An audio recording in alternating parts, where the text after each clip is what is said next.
My thumb hovered over the send button for what felt like an eternity, though it was probably only 3 seconds. The Instagram story was perfect, a mirror selfie in my new blazer. Hair swept to one side, the kind of confident energy I'd been cultivating for months. The caption read, "Look what you're losing tonight." It was petty. I knew it was petty. But after 6 months of stolen glances, lingering touches in the break room, and conversations that felt like they meant everything and nothing at the same time, I needed her to see what she was walking away from. I needed Diane to know that I wasn't going to wait forever. Press send. The story went live at 6:47 p.m. on a Thursday. I set my phone face down on my kitchen counter and poured myself a glass of wine, determined not to check who viewed it for at least an hour. I made it 11 minutes, 40-3 views. My best friend Kaisha. My sister. A few college acquaintances. Random followers I'd accumulated over the years. And then I saw a dot seen by Rebecca Morrison. My wine glass nearly slipped from my hand. Rebecca Morrison, CEO of Morrison and Associates, the marketing firm where I'd worked for the past 2 years. My boss's boss's boss. The woman who gave the keynote speech at my orientation, who I had only spoken to directly maybe 5 times, always in group settings. The woman who was married. To a man. With 2 teenage kids whose photos were prominently displayed in her corner office. Why was Rebecca Morrison looking at my Instagram story? Why did she even follow me? I pulled up her profile with shaking hands. Private account. 2,847 followers. Following 312, and yes, there I was on her following list. Sandwiched between someone named Rachel Murray and Robbie Mendoza, I stared at that name, Rebecca Morrison, under the scene notification for so long that my phone screen went dark. When I woke it up again, nothing had changed. Her name was still there, proof of the CEO of to understand why this moment detonated like a bomb in my carefully constructed life. You need to understand the 6 months that came before it. I'd figured out I was attracted to women during my sophomore year of college. In the predictable aftermath of a bad breakup with a boyfriend who couldn't understand why, I always seemed somewhere else during intimate moments. The first time I kissed a woman, Lydia, a grad student I met at a campus LGBTQ+ mixer, everything suddenly made sense. It was like tasting color for the first time after a lifetime of seeing in black and white. My family took it relatively well. My mom cried, then bought me a rainbow pen and asked too many questions about my lifestyle. My dad pretended nothing had changed, which in his emotional vocabulary was acceptance. My sister Grace texted me, "Finally LOL," and that was that. But being out in your personal life and being out at work are 2 different animals. Especially in corporate America, especially in a mid-sized city in the South. Especially when you're ambitious and hungry and determined to climb the ladder without your sexuality becoming the only thing people know about you. I'd been at Morrison and Associates for 2 years. Working as a senior account coordinator with my eyes firmly fixed on an account director position. I kept my personal life personal. I wore professional clothes that could pass as either deliberately ambiguous or just fashionable, depending on who was looking. I didn't bring dates to company events. I let people make assumptions, and then Diane transferred from our Boston office. Diane. Kim was everything I found irresistible, sharp-witted, ambitious, with a dry sense of humor and an effortless confidence that made her seem 5 years older than her actual 29. She wore men's button-downs with the sleeves rolled up, revealing forearms I found myself staring at during meetings. She was openly gay, not aggressively so, but comfortably, mentioning her ex-girlfriend casually in conversation. Wearing a small rainbow pin on her laptop bag, we were assigned to the same project team within her first week. The attraction was immediate and I thought mutual. She'd lean close to look at my computer screen, close enough that I could smell her cologne, something woody and expensive. She'd text me memes after hours. We started having lunch together in the building's courtyard. Conversation stretching until we were almost late returning to our desks. "Your girlfriend must hate how much you work," she said one day. Seemingly casual, but her eyes watched me carefully for my reaction. "No, girlfriend," I said. Matching her tone, "You?" "Not anymore." She smiled. "So we're both single workaholics. That's either very sad or very convenient." I remember my heart hammering so hard I thought she might hear it. For 3 months, we orbited each other. Coffee breaks that were definitely dates, but neither of us called dates. her hand on my lower back as we squeezed past each other in the copy room. Late nights working on presentations where we'd be the last ones in the office, the energy between us electric and terrifying. And then, nothing, she pulled back suddenly, drastically. Short responses to texts. No more lunch invitations. When I asked if something was wrong, she said she needed to focus on work and not complicate things. Translation: she wasn't interested. Or she was but had changed her mind, or I'd read everything wrong from the beginning. I was devastated. I'd started imagining futures, her meeting my family, us apartment hunting, growing old together. Ridiculous fantasies after 3 months of not quite dating, but the heart is an optimistic idiot, so I decided to move on. I updated my dating apps. I went out with a woman named Tasha who worked in finance and liked rock climbing. I bought new clothes that made me feel powerful and desirable. I took that selfie. Look what you're losing tonight was meant for Diane. I wanted her to see me, see what she'd walked away from, feel even a fraction of the regret I'd been carrying. Instead, my CEO saw it. I didn't sleep well. I kept picking up my phone, checking if Rebecca's name was still there under the viewers, as if it might disappear or reveal itself to be a glitch. But no, every time I checked, there it was. Seen by Rebecca Morrison. At 2:37 a.m. I considered 3 options. 1, delete the story and pretend it never happened. But Rebecca had already seen it, and the story had been up for hours. Deleting it now would just draw more attention. 2, block Rebecca and hope she didn't notice or care. But she was my CEO. That seemed like a spectacularly bad idea. 3, do nothing and hope this was just a random tap. That she scrolled through stories while bored at home and mine had simply been in the queue. Meaningless and forgettable. I chose option 3. Mostly because I was too paralyzed with anxiety to commit to anything else. I arrived at work the next morning at 8:45. 15 minutes later than usual because I'd changed my outfit 3 times.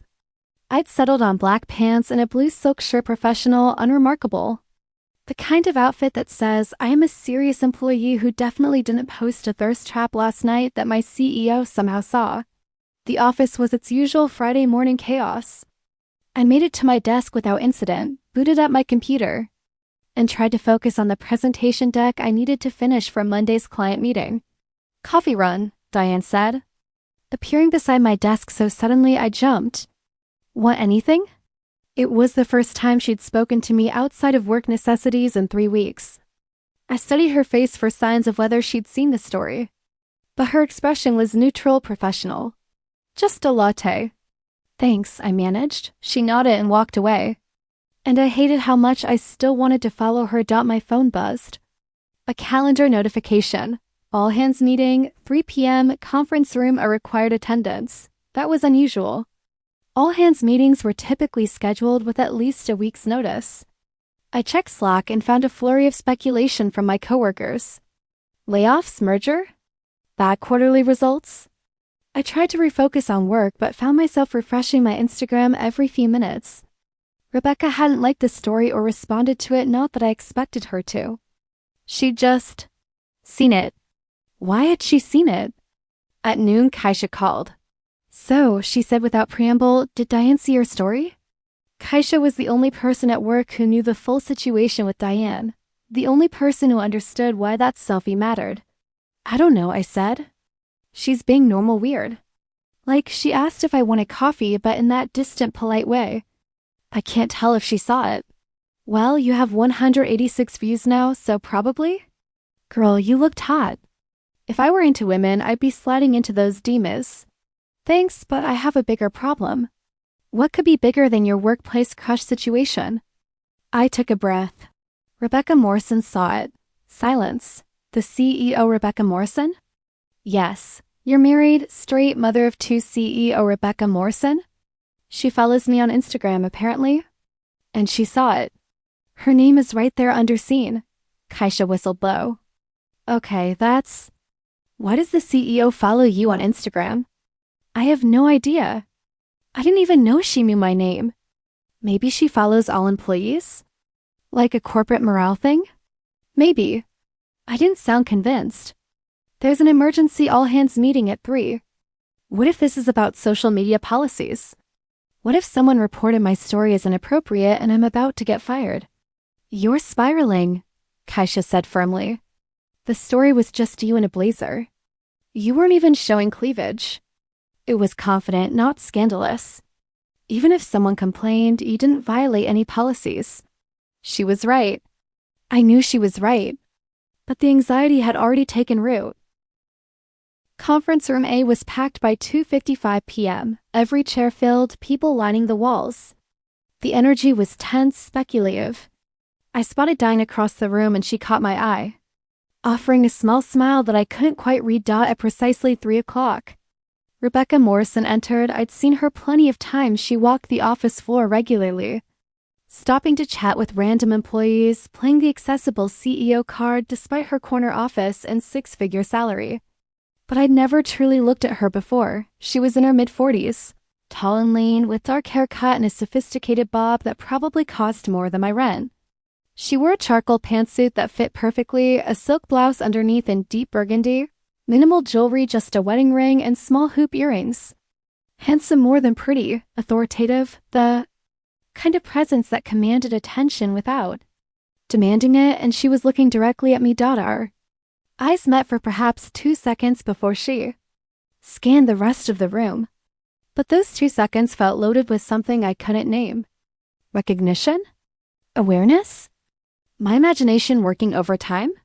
Thank you all for adjusting your schedules, Rebecca began, her voice clear and professional. I know sudden meetings cause anxiety, so I'll get right to the point. We're not doing layoffs, we're not merging, and our quarterly results are actually excellent. Relieved laughter rippled through the room. However, I do have significant news.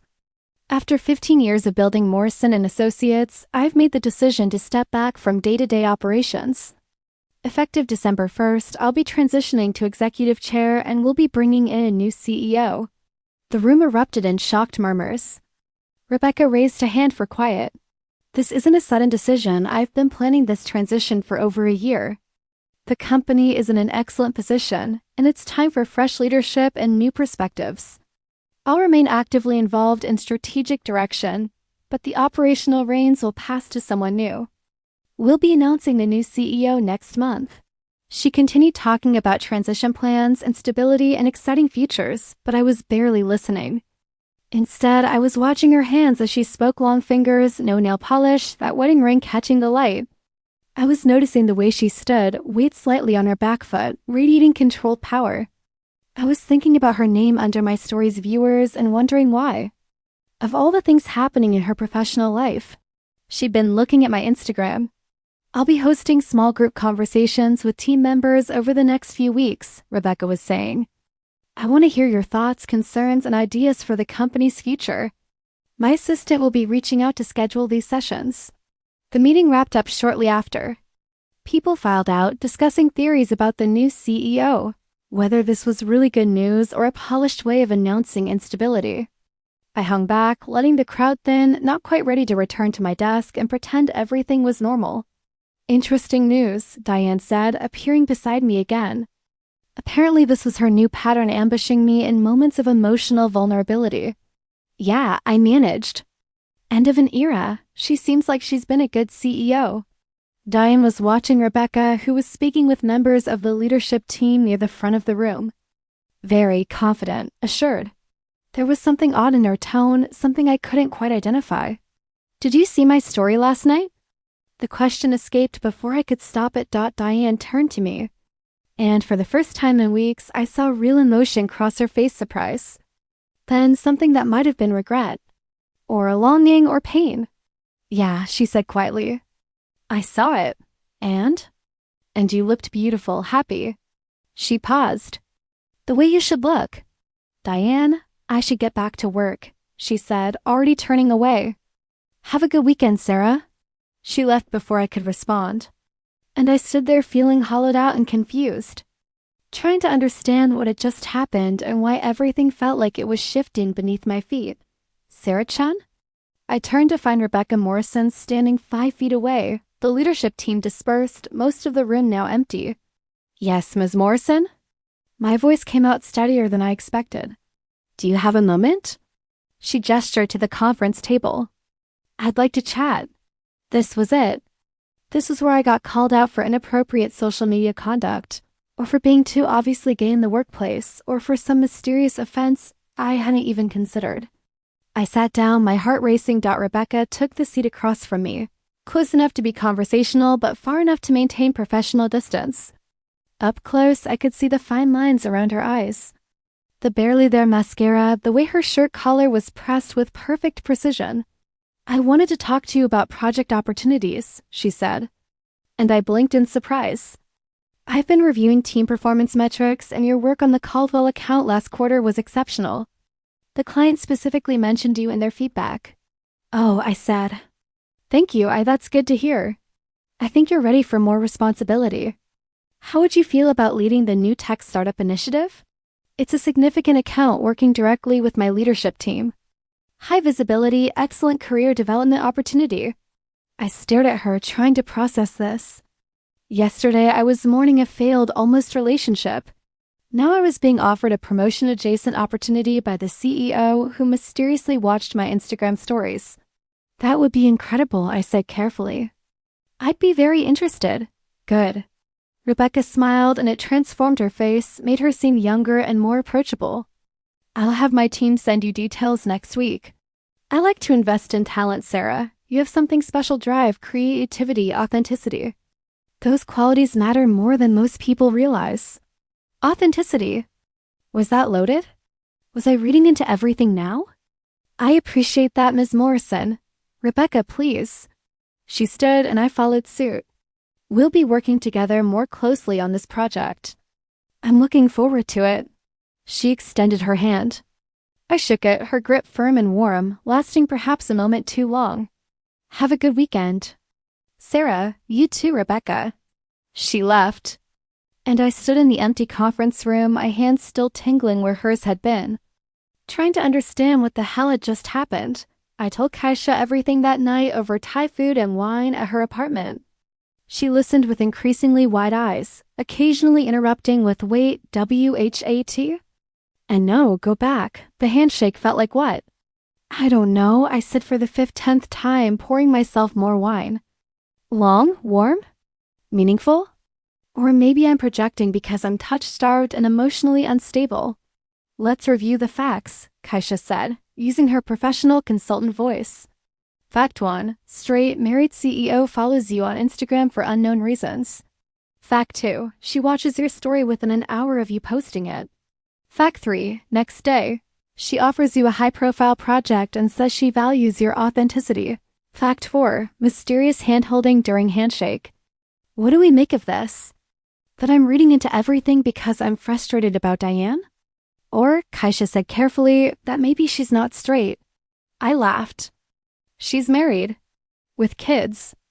I've seen photos of her husband. He looks like he models for yacht catalogs. People get married for lots of reasons, Sarah. Societal pressure, family expectations, figuring things out late in life. And you said she's transitioning out of CEO role. Maybe she's making bigger life changes too. You're reaching. Maybe, but why else would she follow you? Why watch your stories? Why that specific compliment about authenticity?" I wanted to dismiss it, but doubt had already planted itself. I kept thinking about how Rebecca had looked at me in the conference room, not unprofessionally, nothing overt, but with an intensity that felt like recognition.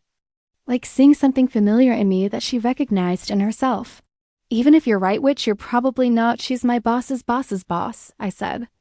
"She's married. This is the definition of a situation I should stay far away from." "Agreed," Kaisha said. "But you can't control whether she's into you. You can only control whether you do anything about it." "I'm not going to do anything about it. Because nothing is happening." Famous last words. The message came 3 days later.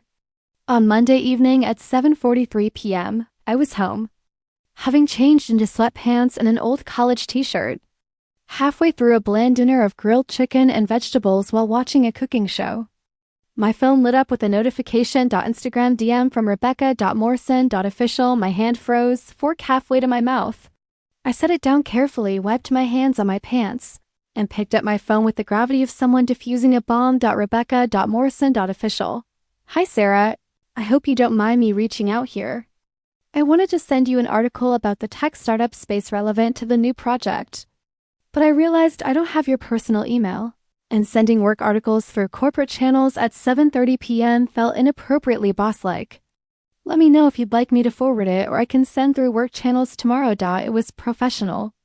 Considerate, even acknowledging the work-life boundary. Completely reasonable. Except she could have just waited until tomorrow. She could have sent it through Slack. She could have asked her assistant to email me. Instead, she DM'd me on Instagram at 7:43 p.m. on a Monday, on the same platform where she'd seen my story 4 days ago. I stared at the message for 3 full minutes. Crafting and deleting responses. Too casual. Yeah, sure. My email is sarah.chun.personal@gmail.com. Too formal. I appreciate you respecting boundaries. Ms. Morrison. Too honest. Why are you messaging me on Instagram? Finally, I settled on, thanks for thinking of me. My personal email is sarah.chun.personal@gmail.com, but honestly, either channel works. I'm always interested in industry insights, friendly, professional, with a small opening that said I didn't mind the Instagram contact. The typing indicator appeared immediately. Rebecca.morrison.official. Perfect, sending it now. And please call me Rebecca. Even in D-Miss, especially in D-Miss, actually Ms. Morrison makes me feel ancient. Was that flirty? Was I reading it as flirty because I wanted it to be flirty? I crafted another careful response. Noted. And you're nowhere near ancient, but I appreciate the permission to be less formal. Thanks for the article, looking forward to reading it. Her response came fast. I'd actually love to hear your thoughts on it. Coffee sometime this week? I find I get better insights from conversations than email exchanges. My heart stopped. Coffee. She wanted to have coffee. To discuss an article. About work. Completely professional and normal, and also potentially the most significant thing that had happened to me all year. That would be great. I'm free Wednesday afternoon or Thursday morning. Wednesday at 3? There's a place called Grounds on 5th. That's quite enough for actual conversation. Not the Starbucks in our building's lobby. Not anywhere near the office. A specific coffee shop she'd clearly been to before. Chosen for its privacy. Perfect. See you then. Looking forward to it, Sarah. I set my phone down. Picked it up. Read the exchange again. Set it down. Paced my apartment. Called Kaisha. She asked me to coffee, I said without preamble. The CEO? Wednesday at 3 p.m. at a coffee shop away from the office. To discuss an article about the tech startup space. Kaisha was quiet for a moment. Okay, that could still be innocent. Mentorship. Networking. At a quiet place she specifically chose? Do you want it to be something more? The question landed like a punch. Did I? Rebecca was beautiful in that severe, powerful way that some women wore like armor. She was intelligent, successful, commanded respect. But she was also married, my CEO, old enough to have teenage children, living a completely different life than mine. And yet, I don't know, I said honestly. I'm attracted to her, I think. But that might just be because she's powerful and paying attention to me, and I'm still nursing my wounds about Diane. Or it might be because there's something real there. Even if there is, nothing can happen. The complications are infinite. Agreed, Kaisha said. But complications don't make feelings disappear. Just be careful, okay? Guard your heart. This situation has disaster written all over it. She was right. I knew she was right. I showed up to coffee anyway. I arrived at 2:55 p.m. Intentionally early, but not too early. Grounds on 5th was exactly as Rebecca had described, a small, upscale K with mismatched armchairs and local art on exposed brick walls. Classical music played softly. The Wednesday afternoon crowd was sparse, a student with a laptop, an elderly couple sharing a scone. A woman reading a paperback in the corner. Rebecca was already there. She sat in a leather armchair near the window. Dressed in dark jeans and a cream sweater, I'd never seen her in jeans. Her hair was down, softer than the severe bob she wore at work. She was reading something on her phone, and for just a moment before she noticed me, I saw her without the CEO armor. She looked tired, thoughtful, human. Then she looked up, and her face transformed into a smile. Sarah, hi. She stood, and I noticed she'd already ordered drinks. Stew lattes sat on the small table between chairs. I hope you don't mind I got here early and took the liberty. If you want something else, my treat? Latte's perfect, thank you. I sat in the chair across from her, accepting the drink. This place is great. I've never been here. It's my hideout, Rebecca said. When work gets overwhelming and I need to think without someone scheduling my thinking time. She smiled wryly. The owner, Paula, is discreet. She understands when people need anonymity. Does the CEO of a marketing firm need anonymity often? More than you'd think. Rebecca took a sip of her latte, and I noticed she drank it black, no sugar, no flavoring. Or maybe more than I'd like to admit. There's something exhausting about being on all the time. Being the person everyone else needs you to be. There was something vulnerable in that admission. Something that felt like a door opening. I imagine that's exponentially true when you're a woman leading a company, I said. Especially in this industry. Especially in this city. She paused, seeming to consider her next words carefully. Especially when you're also trying to figure out who you are outside of work. The air between us felt suddenly charged. I held her gaze, trying to read what she was really saying. Is that what you're doing? I asked quietly. Figuring out who you are? I'm trying. Rebecca set down her cup, leaning forward slightly. Can I be honest with you, Sarah? Unprofessionally, inappropriately honest? My heart hammered. Yes, I saw your Instagram story last Thursday night. I'm sure you noticed my name was under the viewers. I noticed. I imagine that was confusing. Why would your CEO be looking at your Instagram stories at 7 p.m. on a Thursday? Why would she follow you in the first place? Those questions crossed my mind, I said, trying to keep my voice steady. Rebecca smiled, and there was sadness in it. The truth is, I've been following you for about 8 months. Since you gave that presentation on the Caldwell account, the one where you pushed back on the creative team's direction and proposed something completely different. You were confident, articulate, and unapologetically yourself. After the meeting, I found myself thinking about you. So I looked you up on Instagram, saw that your account was public, and I followed you. I couldn't breathe. Why are you telling me this? Because I'm tired of pretending. Rebecca's voice was quiet but steady. I'm tired of being the person everyone expects me to be instead of the person I actually am. And when I saw your story, Look What You're Losing Tonight, I realized I couldn't keep quiet anymore. Rebecca, I know this is inappropriate, she continued. I know I'm your boss. I know I'm married. I know there are approximately 700 reasons why I should have kept this to myself. But I spent 44 years building a life that looks perfect from the outside while feeling hollow on the inside. And I can't anymore. I stared at her, my mind racing. Are you saying I'm attracted to women? That I've been attracted to women my entire life, but grew up in a time and place where that wasn't an option. So I did what was expected. I married a good man who I care about, but have never loved the way I should. I built a career, had children, played the role. And I've been slowly suffocating under the weight of it for years. She took a shaky breath, and I saw tears forming in her eyes. And then I saw you, she whispered. Being exactly who you are. Confident and authentic and free in a way I've never let myself be. And I've been watching your stories like some kind of voyeur, living vicariously through your life. And when you posted that selfie, I broke, because I knew it wasn't for me, it was probably for Diane. I'm not oblivious but for one moment. I let myself pretend it could be. The coffee shop felt like it had shrunk to just the two of us, the rest of the world fading away. I didn't know what to say. Part of me wanted to reach across the table and take her hand. Part of me wanted to run.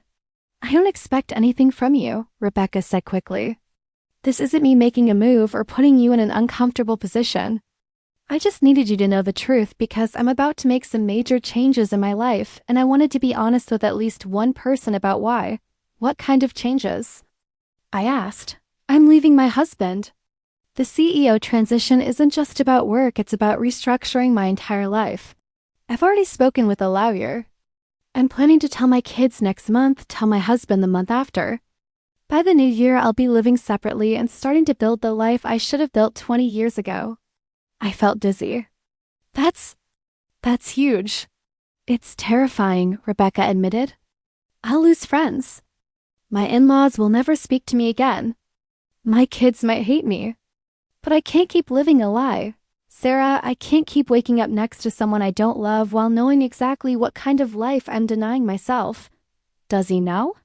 Your husband? Not yet. Not specifically about the attraction to women, just that I'm unhappy and need out. He's not a bad person, which somehow makes it worse. He deserves someone who loves him fully, not someone who's been going through the motions for 15 years. We sat in silence for a moment. I processed this information, trying to understand what she wanted from me, what this confession meant. Why tell me? I finally asked. Why not a therapist or a friend? Or, because you're the first person who made me want to stop hiding, Rebecca said simply. Because watching you live authentically gave me hope that I could too. Because I saw that story and realized I couldn't spend another day pretending, and I needed you to know that you had that impact. Even if you never feel the same way about me, even if this is wildly inappropriate, I needed you to know you changed something in me. My throat felt tight. I thought about Diane, about months of circling each other and almost moments that went nowhere. I thought about how it felt to be seen, really seen, by someone I wanted. I thought about complications and consequences and all the ways this could go wrong, and then I thought about Rebecca watching my stories for 8 months, gathering courage, preparing to upend her entire life for a chance at authenticity. I'm attracted to you, I heard myself say. I've been trying not to be because of all the obvious reasons. But I am, Rebecca's breath caught. Sarah. But I need you to understand something, I continued. I'm not interested in being someone's experiment. I'm not interested in being the catalyst for your self-discovery and then watching you disappear once reality sets in. I've been there before, dated women who were newly out, who were figuring themselves out and needed someone safe to explore with. It always ends the same way. I understand, Rebecca said. And I'm not asking you to take that risk. I needed to be honest. About everything. We sat with that honesty between us, the coffee shop humming quietly around us. What happens now? I asked. Now I figure out my life, Rebecca said. I separate from my husband, I tell my kids the truth. I stop being CEO so I have time to actually deal with all of this. I go to therapy. I build a life that's mine. She paused. And if you're willing, I'd like to get to know you. As friends, if that's all you're comfortable with. I don't have expectations beyond honesty, Sarah. I just want to stop hiding. I wanted to say yes immediately. I wanted to dive into whatever this was without thinking about consequences. But I'd learned to protect myself, to be careful with my heart. I need time, I said. To process this, to figure out what I want. This is a lot, of course. Rebecca stood and I followed. Take all the time you need. I'm not going anywhere. At the cafe door, she paused and turned back to me. Thank you for listening. For not running.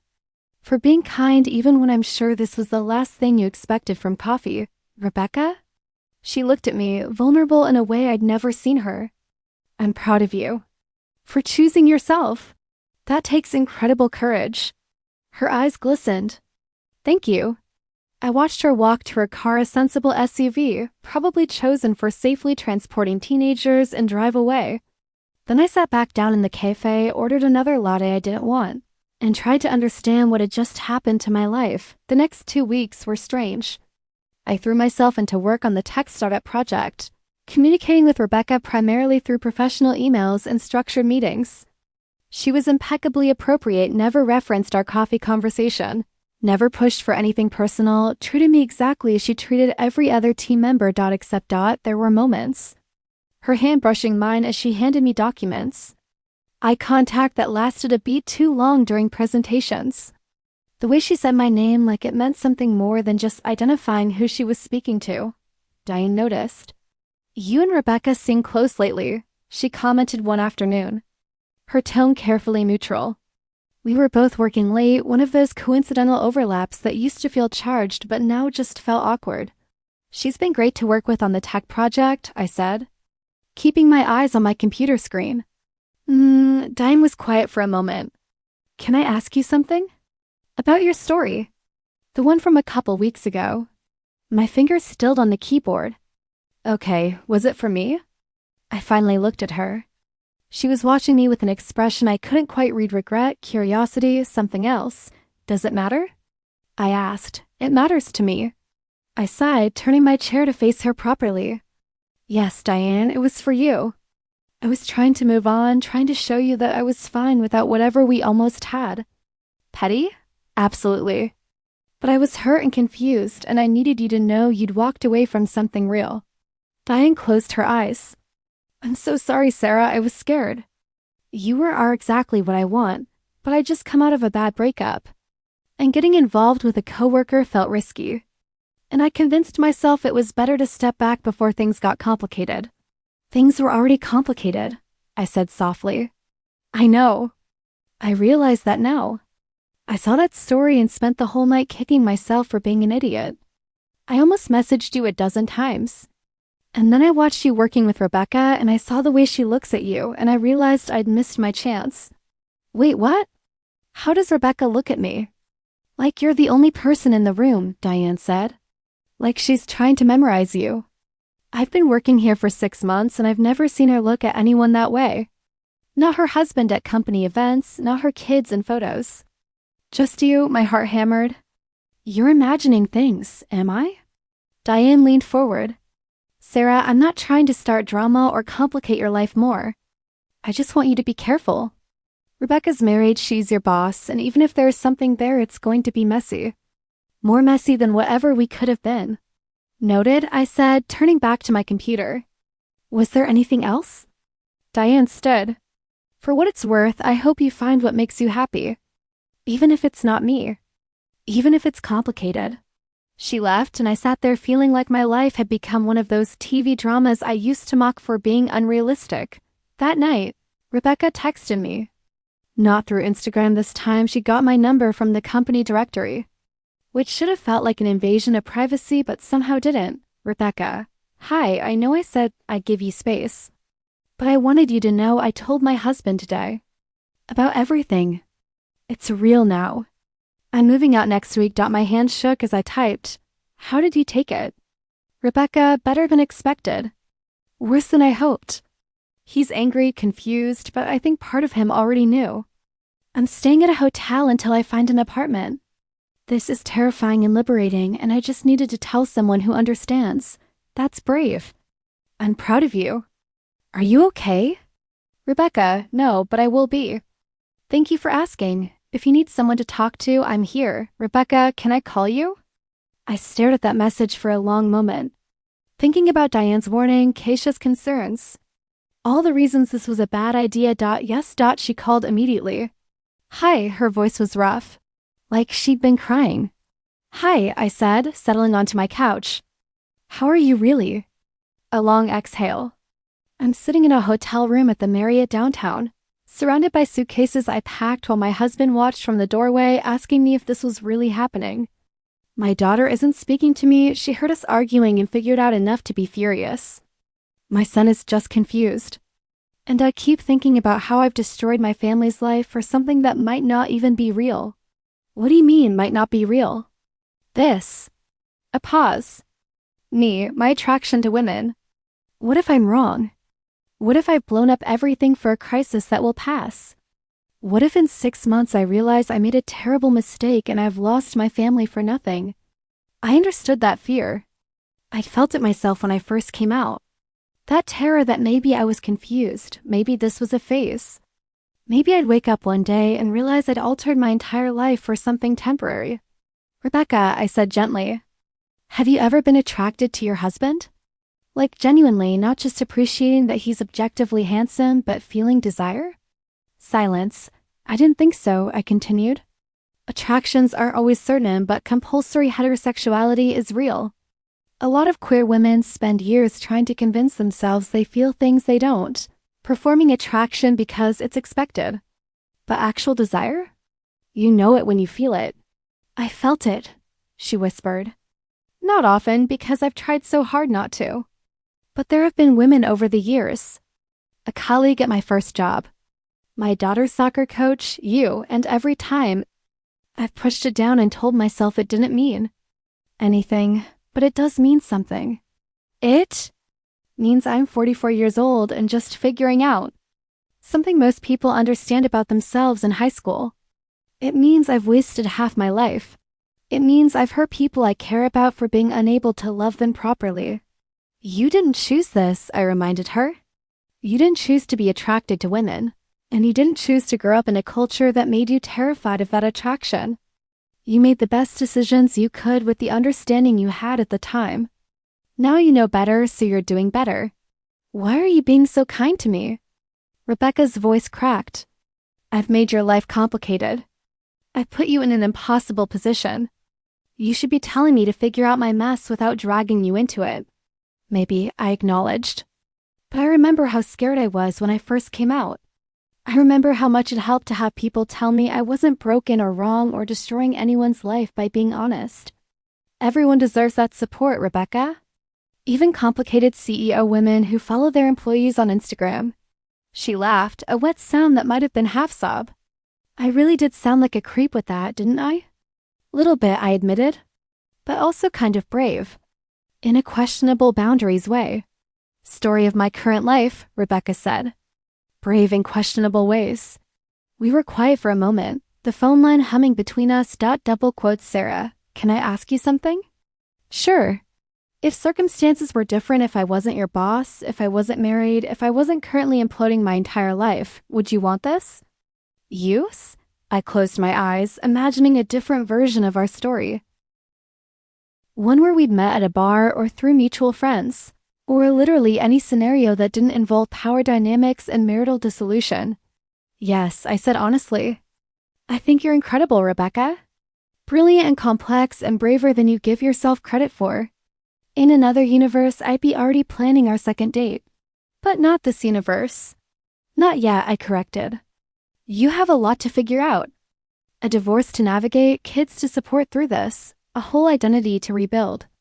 I can't be the person you lean on while you're doing that. It's not fair to either of us. You need to know who you are outside of your marriage before you can know who you want to be with. You're right, Rebecca said, though she sounded disappointed. You're completely right. But I'm not going anywhere, I added. When you're on the other side of this, when you've done the work and figured yourself out, if you still want to explore this, I'll be here. That could take months. Maybe a year. I'm willing to wait. Why? She asked. You could find someone else. Someone less complicated who has their life together. I smiled. Because I've dated less complicated women.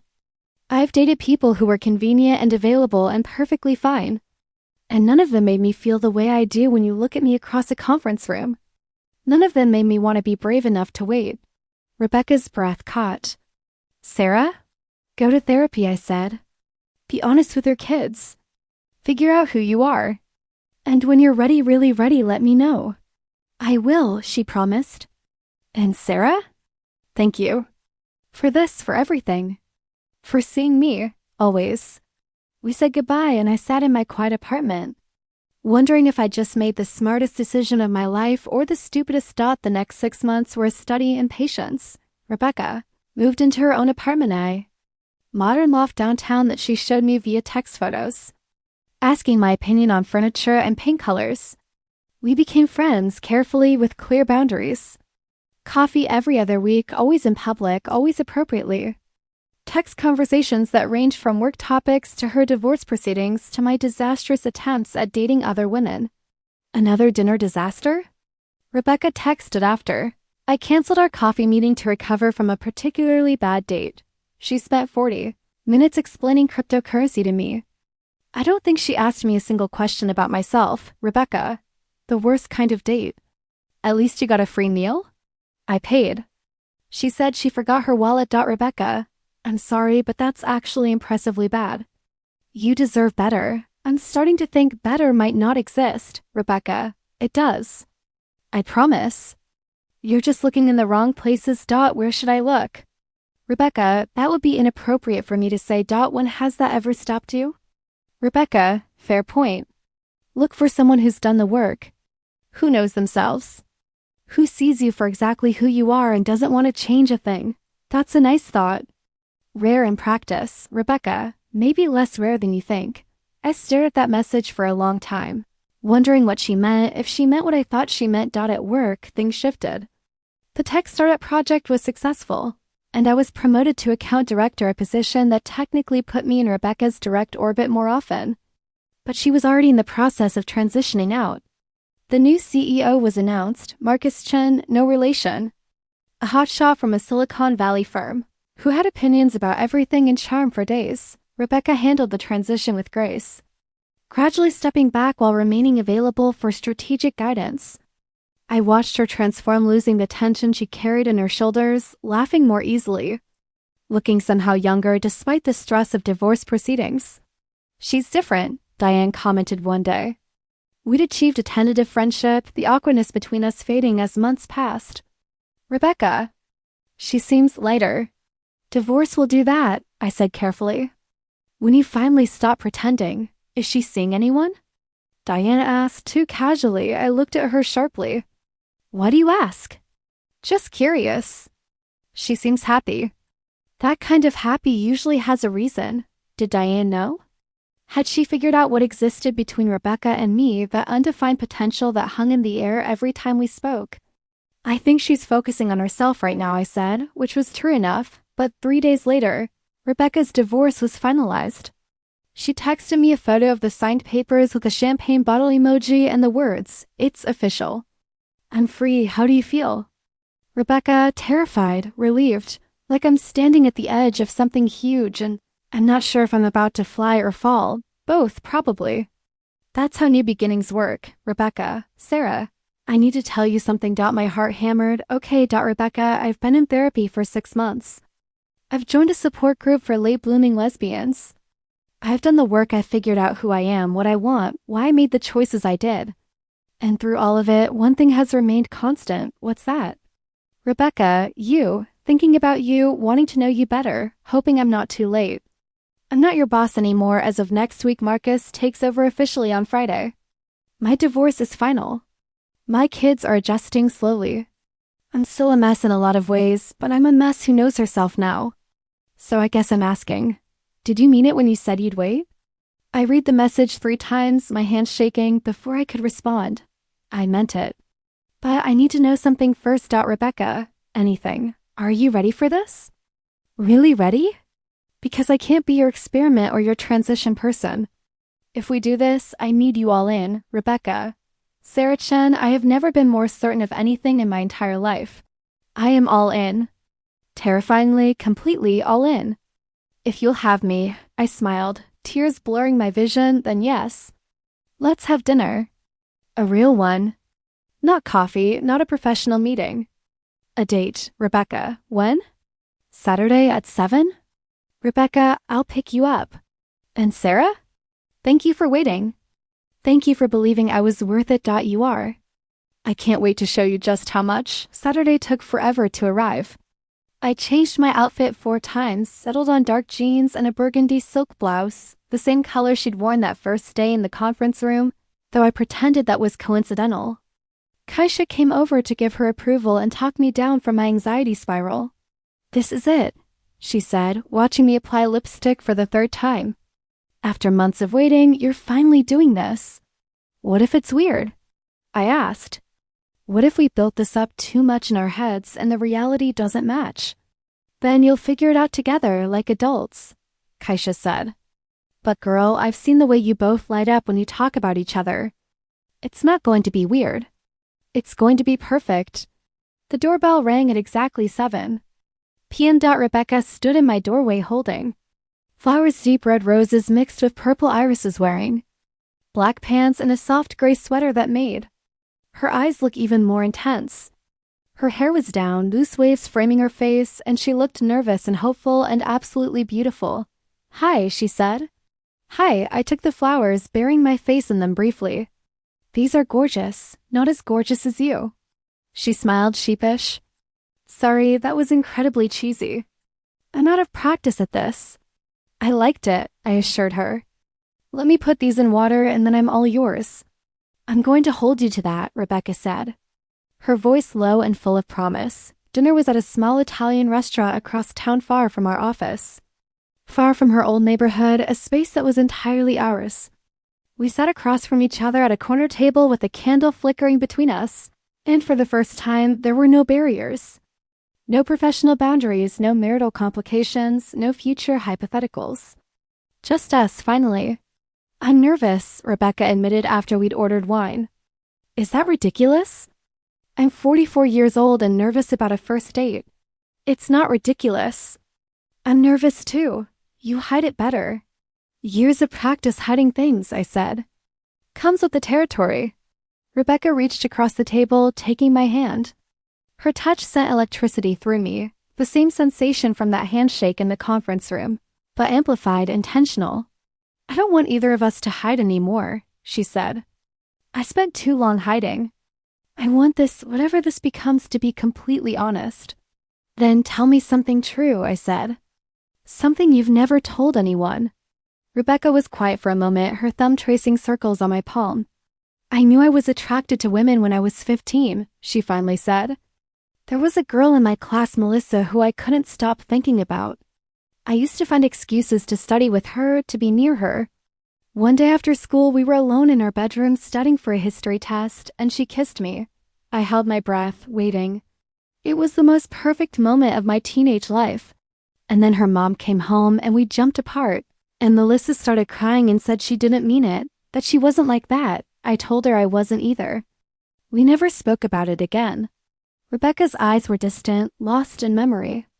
I buried that part of myself for the next 29 years. Dated boys because that's what you did. Married my husband because he was safe and kind and what everyone expected. And I told myself I was happy. Were you? Ever? Sometimes, Rebecca said honestly. I love my kids. I built a career I'm proud of. But there was always this emptiness, this sense that I was watching my life happen to someone else. And then I saw you give that presentation and I thought, that's what it looks like to be real. That's what I've been missing. I'm not that brave, I protested. I've made plenty of mistakes, hidden plenty of things. But you're living your truth. That takes courage, Sarah, even when it's hard, even when people judge you for it. You didn't spend 3 decades building a false life. You chose yourself. You're choosing yourself now, I pointed out. That counts for something. I hope so. Rebecca squeezed my hand. Now you tell me something true. I thought about what to share, what truth would match her vulnerability. I've been in love twice before, I said. Once in college, once a few years ago. Both times, I was all in immediately rearranging my life, planning futures, absolutely certain this was it. And both times, the women left. One because she decided she was actually straight and dating women was just a phase. One because she met someone better, someone more established, more confident, more everything I wasn't. I paused. I'm terrified that's going to happen again. That you'll wake up one day and realize you've made a mistake, that I'm not enough. That this was just about the excitement of finally coming out. Sarah. Rebecca stood, came around the table and kneeled beside my chair.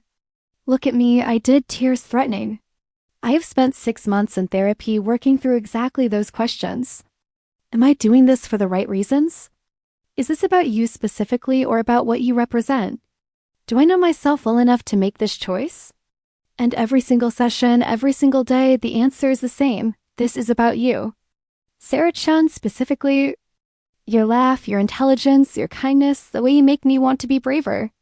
I'm not looking for a generic woman to validate my sexuality. I'm looking for you. Promise? I whispered, I promise. She brushed a tear from my cheek. And when you doubt it, because you will, because past hurts don't disappear, I'll remind you. As many times as you need. She kissed me then, soft and sweet and tasting like wine, and the restaurant faded away. When we broke apart, I was smiling through tears. So, Rebecca said, returning to her seat with a grin. Now that we've gotten the heavy emotional stuff out of the way, can we enjoy our dinner? We did. We talked about everything, our kids, adjusting to the divorce. My sister's upcoming wedding, bad movies we loved, books we wanted to read, dreams we'd given up on, and ones we were just discovering. The conversation flowed easily, naturally, like we'd been doing this for years instead of hours after dinner. Rebecca drove me home but didn't immediately say goodnight. We sat in our car outside my apartment, neither of us ready for the evening to end. I have something to confess, she said. Another one? I've been planning this date in my head for 6 months. Every detail, where we'd go, what I'd wear, what I'd say. And none of my planning involved sitting in my car unable to say goodnight because I don't want this to be over. I laughed. Come upstairs. Sarah, just for a little while. Coffee, conversation. I'm not ready for this to end either. She followed me up and we spent the next 3 hours on my couch talking, kissing, laughing, building something that felt real and solid and terrifyingly perfect. When she finally left at midnight, I watched from my window as she drove away, feeling like my life had just shifted into a future I'd been too afraid to imagine, of course. It wasn't all perfect. Rebecca's daughter, Emma, refused to meet me for the first 3 months. Her son Josh was more accepting but clearly confused about why his mom had left his dad. The whispers at work started almost immediately. Marcus was professional enough not to comment. But I could feel the speculation from coworkers who noticed Rebecca showing up to my desk, noticed us leaving together. Noticed the way we looked at each other. Diane was the first to address it directly. So you and Rebecca are officially together? She asked one Monday morning, her tone carefully neutral. Yes, I said, deciding honesty was better than deflection. I know it's complicated, it's fine, Diane interrupted. I mean it. I had my chance with you, and I messed it up. I'm happy you found someone who appreciates what I was too scared to claim. Diane, no, really. She looks at you like you hung the moon.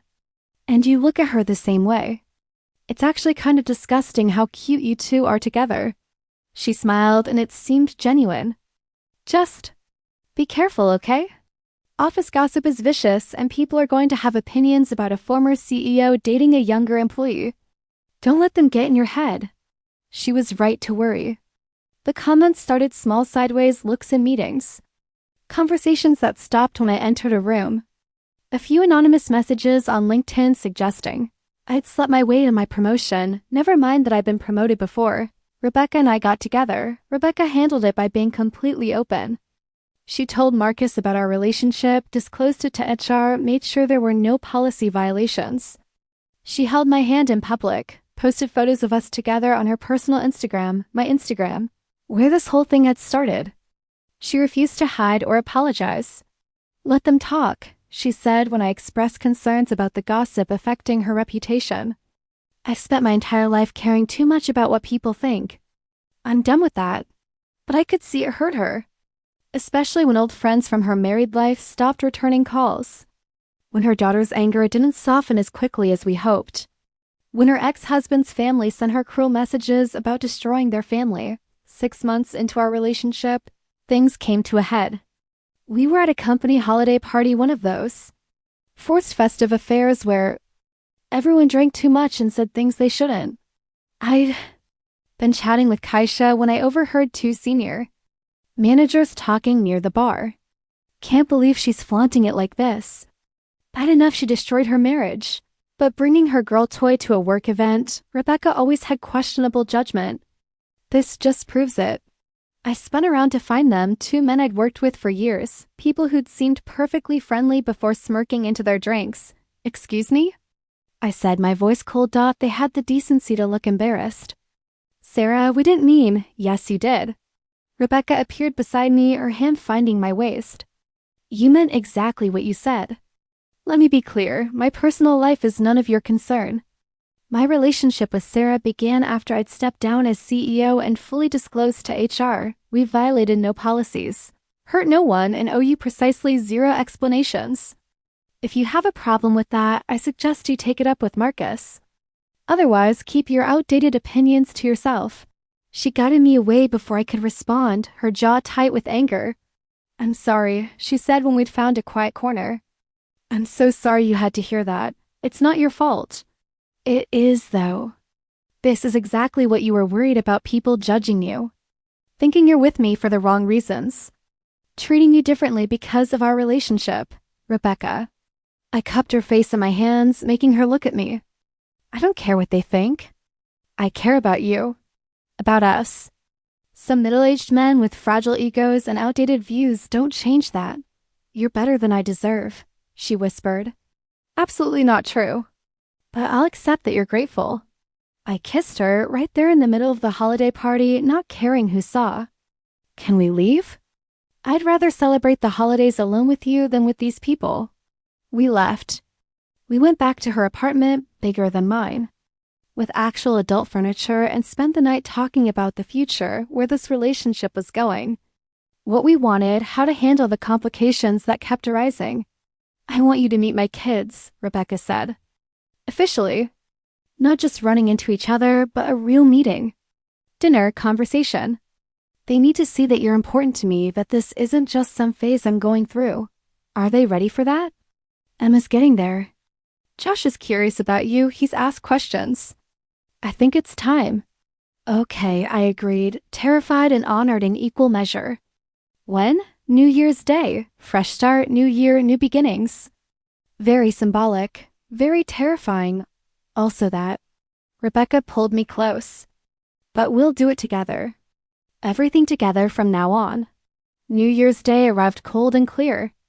I'd been anxious for weeks, changing my outfit a dozen times, before finally settling on casual jeans and a nice sweater, trying to strike the balance between I'm not trying too hard and I respect this situation enough to dress well. Rebecca picked me up at noon. She looked as nervous as I felt. They're just teenagers, she said, more to herself than to me. Emma's 17, Josh is 15. They're good kids. Smart, kind. They're going to like you. And if they don't, then we'll work through it. But they will. How could they not? The restaurant was a casual Italian place, neutral territory, public enough to prevent major scenes, comfortable enough for honest conversation. We arrived first, giving Rebecca a chance to prep me. Emma might be cold at first. She's been the most hurt by the divorce, feels like I betrayed the family. Josh is easier, he just wants everyone to be happy. Don't take anything they say personally, okay? They're processing a lot. I understand, I said, squeezing her hand under the table. I'm not going anywhere, Rebecca. Whatever they say, whatever happens. Her kids arrived together, dropped off by their father, who didn't come in, thank God. Emma was tall like Rebecca, with the same dark hair but worn long and straight. She wore black everything jeans, sweater, combat boots, and her expression was carefully blank. Josh was shorter, still growing into himself, with a friendly face that reminded me of the wedding photos I'd seen of Rebecca's ex-husband. Hi, Emma said flatly, sliding into the booth across from us. Hi, sweetheart. Rebecca's voice was soft, hopeful. Thanks for coming. This is Sarah. Sarah, these are my kids, Emma and Josh. It's really nice to meet you both, I said, trying to sound warm but not desperate. Your mom talks about you all the time. I bet, Emma muttered. Josh elbowed her. Hi, Sarah. Mom says you work in marketing too? I do, account director at Morrison and Associates. Actually, your mom is the one who gave me my first big opportunity there. How convenient, Emma said. Emma, Rebecca's tone held a warning. What? It's true. Very convenient that she gave you opportunities and now you're dating. I'm sure that had nothing to do with it. Emma, that's enough. No, it's fine, I interrupted, looking directly at Emma. You're right to be skeptical. From your perspective, this probably looks really suspicious. Your mom leaves your dad, starts dating someone from work who's younger, I'd have questions too. But I promise you, our relationship started after all the professional boundaries were already clear. We didn't even start dating until after your mom had stepped down as CEO. I understand why you're angry, but your mom didn't leave your dad for me. She left because she needed to be honest about who she is. Emma's eyes flashed. And who is she? Because the person I thought I knew, my mom, who loved my dad, who had a normal family, apparently never existed. So who is this new person? The one who destroys everything for some midlife crisis? That's not fair, Josh said quietly. Mom didn't destroy anything. She's just trying to be happy, at everyone else's expense. Emma's voice rose, drawing looks from nearby tables. Dad's miserable, our family's broken, and everyone at school knows my mom left my dad for a woman. Do you know how humiliating that is? Emma, Rebecca's voice cracked. I'm not hungry. Emma stood abruptly. Josh, you coming? Josh looked torn, glancing between his mom and his sister. I think I'll stay for a bit. You okay getting home? Whatever. Emma grabbed her coat and left, not looking back. The silence at the table was excruciating. Rebecca's hand shook as she reached for her water glass. I wanted to comfort her, but wasn't sure how, not with Josh watching. I'm sorry, Rebecca finally said to Josh. I know this is hard. I never wanted to hurt you or your sister. I know, Mom. Josh's voice was surprisingly mature. Emma's she's having a harder time with it. Dad's been kind of a mess and she feels like she needs to pick sides. But I don't think you did anything wrong. If you weren't happy, you shouldn't have to pretend forever. Rebecca's eyes filled with tears. Thank you for understanding, sweetheart. Josh turned to me curious. So you and my mom are really together? Like, serious? Yes, I said simply. Very serious. I love your mom and I'm committed to making this work. I'm not trying to replace your dad or change your family. I just want to be part of your mom's life if that's okay with you. It's weird, Josh admitted. But you seem nice. And Mom seems happier than she has in years. That counts for something. He paused. Can I ask you something personal? Sure. How do you know? That you're gay? Like, how did you figure it out? Rebecca stiffened beside me, but I kept my voice calm, understanding the question was really about her, not me. For me, it was pretty clear once I let myself acknowledge it. I tried dating guys, and it always felt off like I was performing rather than feeling. When I finally dated a woman, it just clicked. Everything made sense. I glanced at Rebecca. But for some people, especially people who grew up when being gay wasn't as accepted, it takes longer to understand themselves. It doesn't mean their feelings aren't real or that they were aligned before. It just means they needed time and space to figure it out. Josh nodded slowly. Mom says she knew for a long time but was scared to admit it. That's true, Rebecca confirmed. I was scared of losing people I loved, scared of what it would mean for my life. But living honestly is better than living scared, even when it's complicated. I guess that makes sense. Josh picked up his menu. Can we order? I'm actually starving. The rest of the lunch was easier. Josh asked questions about how Rebecca and I met, what we like to do together. Whether I'd ever been to Disney World, random, but teenagers are like that. Rebecca slowly relaxed, the color returning to her face. By the time we finished eating, it almost felt normal. Will you talk to your sister? Rebecca asked as they prepared to leave. Help her understand? I'll try, Josh said. But you know Emma, she's stubborn. It's going to take time. I have time, Rebecca said. I love you both so much. Love you too, Mom. Josh hugged her, then surprised me by offering an awkward wave. Nice meeting you, Sarah. You too, Josh. We watched him leave, then sat in silence for a moment. That could have gone worse, I finally said. Rebecca laughed, almost hysterical. My daughter hates me. How could it be worse? She doesn't hate you. She's hurt and confused and lashing out the safest target. She'd come around. What if she doesn't? Rebecca's voice was small, scared. What if I've lost her forever? You won't, I promised, taking her hand. She's your daughter. She loves you even when she's angry. Just give her time, space, and constant reminders that you're not going anywhere. I don't know what I'd do without you, Rebecca whispered. Lucky you'll never have to find out. Time. It turns out, Does Help. Emma didn't come around immediately. It took months of therapy, family therapy, which Rebecca paid for and attended religiously, patient conversations, and Rebecca refusing to give up on their relationship. But slowly, gradually, Emma softened. The turning point came when Emma got accepted to her dream college. Rebecca threw her a celebration dinner and invited me, not demanding I come, just offering the option. I almost declined, not wanting to ruin Emma's moment, but Rebecca insisted. I want you there, she said. You're part of my life, Sarah. I want to celebrate important moments with you. Emma knows she can say no if she's not ready, but I'm giving her the choice. Emma didn't say no doubt the dinner was stilted at first, everyone being carefully polite. But halfway through, Emma's boyfriend made a joke that fell flat, and I made a follow-up joke that actually landed, and Emma really laughed for the first time in my presence. Something shifted after that. By the time dessert arrived, Emma was asking me questions about college, career advice, whether I thought her intended major, communications, was smart. We weren't friends, not yet. But the wall between us had developed cracks. As we left the restaurant, Emma pulled me aside while Rebecca was saying goodbye to Josh. "Thank you," she said quietly, "for being patient with me, for not giving up on my mom even when I was horrible to you." "You weren't horrible, I was," Emma interrupted. "I was angry and scared and I took it out on you. But you stuck around anyway and you make my mom happy. I can see that now, so thank you." I hugged her, feeling her stiffen briefly before hugging back. "Thank you for giving me a chance. I know I'm not what you wanted for your mom, but I promise I'm going to love her and be good to her for as long as she have me." "Good," Emma said. "Because she's been through enough. If you hurt her, I'll destroy you." I laughed. "Fair enough, deal." Work had settled too. The initial gossip faded as people found new things to speculate about.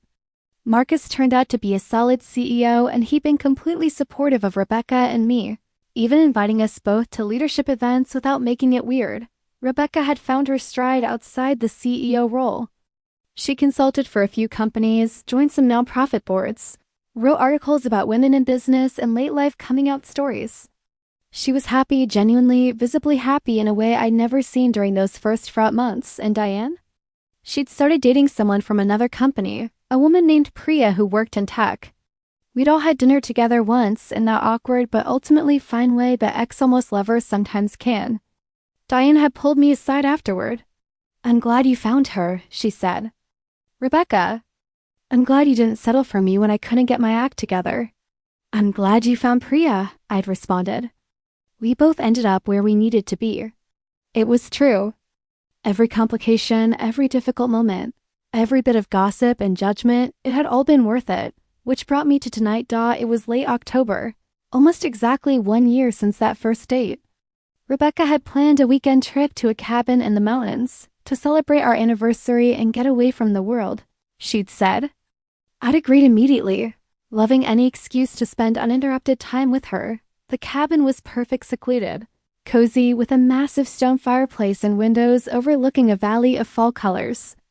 We'd spent the day hiking, talking, laughing, being together in the easy way that comes from truly knowing someone. Now we sat on the cabin's deck, wrapped in blankets against the evening chill, watching the sunset paint the sky in oranges and purples.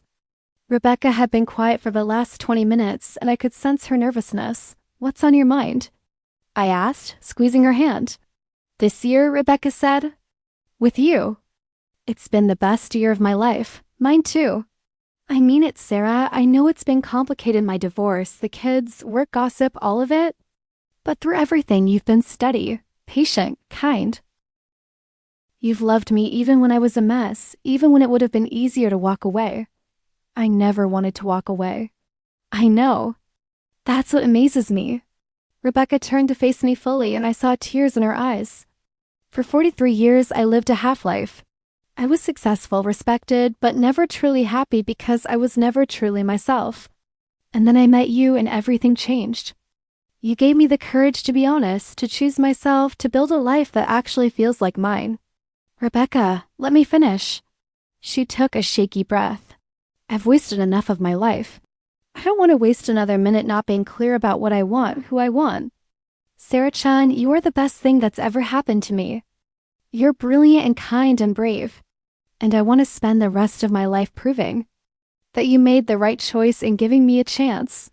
She reached into her pocket and pulled out a small velvet box. My heart stopped.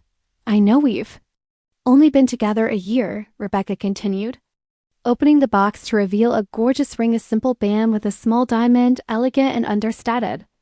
"I know some people will say it's too fast, too soon after my divorce. But I'm done caring what people think, and I'm done waiting for permission to live my life. I love you. I want to marry you." "Will you?" "Yes," I interrupted, laughing and crying simultaneously. "Yes, absolutely yes." Rebecca's face transformed into pure joy. She slipped the ring onto my finger, perfect fit, of course, because she'd somehow got my size without me noticing and pulled me into a kiss that tasted like salt and happiness and the future we were choosing together. "I love you," I whispered against her lips. "I love you so much, Rebecca Morrison." "Soon to be Rebecca Morrison-Chun," she corrected. "If you're willing to hyphenate." I've spent too long hiding my identity. I want everyone to know I'm yours. Morrison Chun, I tested. Sarah Morrison Chun. That sounds perfect. We sat wrapped in each other as the sky darkened and stars began appearing. A year ago, I posted a silly Instagram story meant for someone else entirely. A year ago, I thought my life was about small crushes and careful closets and incremental progress. I couldn't have imagined this engaged to a woman I adored. Planning a future with no more hiding, no more pretending. Real, messy, complicated, perfect. What are you thinking? Rebecca asked. I smiled. I'm thinking about the Instagram story. Look what you're losing tonight. It was supposed to make Diane regret walking away from me. And instead? Instead, my CEO saw it. Gathered her courage. Changed both our lives. I kissed her softly. Funny how things work out. The best things usually are, Rebecca agreed. Now come inside. I want to celebrate my fiancé properly. Our wedding was small, just close friends and family held in the same mountains where Rebecca proposed. Emma was my maid of honor, surprising us both by giving a toast that made everyone cry. Josh walked Rebecca down the aisle. My parents attended and were genuinely happy. My mom crying through the entire ceremony. Rebecca's ex-husband didn't come, but he'd sent a card wishing us well, which felt like its own kind of blessing. Diane and Priya were there, celebrating with us. Marcus gave a speech about how Rebecca had taught him what real courage looked like. Kaisha got drunk and tried to karaoke Dancing Queen. It was perfect. Now, 2 years into marriage, life has settled into a beautiful routine. Rebecca consults part-time and writes her memoir, tentatively titled Late Bloomer, Finding Myself at 44. I'm thriving at work, leading a team on our biggest accounts. Emma visits from college and actually seems to enjoy spending time with us. Josh brings his boyfriend around for dinner. We're happy. Not perfect, we still argue about stupid things like who forgot to buy groceries and whether Rebecca works too many hours. But happy, real, ourselves. Sometimes. Late at night when Rebecca's asleep beside me, I think about that Instagram story. About the moment I almost didn't post it, about the bizarre series of coincidences that led to Rebecca seeing it. About everything that could have gone wrong but went right instead. I think about the woman I was before, carefully navigating corporate spaces, keeping parts of herself hidden, settling for almost relationships because real ones felt too risky. And I look at the woman. I am now married to someone extraordinary, living authentically, building a life that's mine, all because of one Instagram story and a CEO who was brave enough to message me about it. Look what you're losing tonight, I'd written it. Dinah bossed me. But I'd found Rebecca. Found myself. Found the courage to stop settling for anything less than the life I deserved. The best things in life come from the chances. We're brave enough to take the selfies we post, the truths we tell, the women we choose to love even when it's complicated. I wouldn't change a single moment.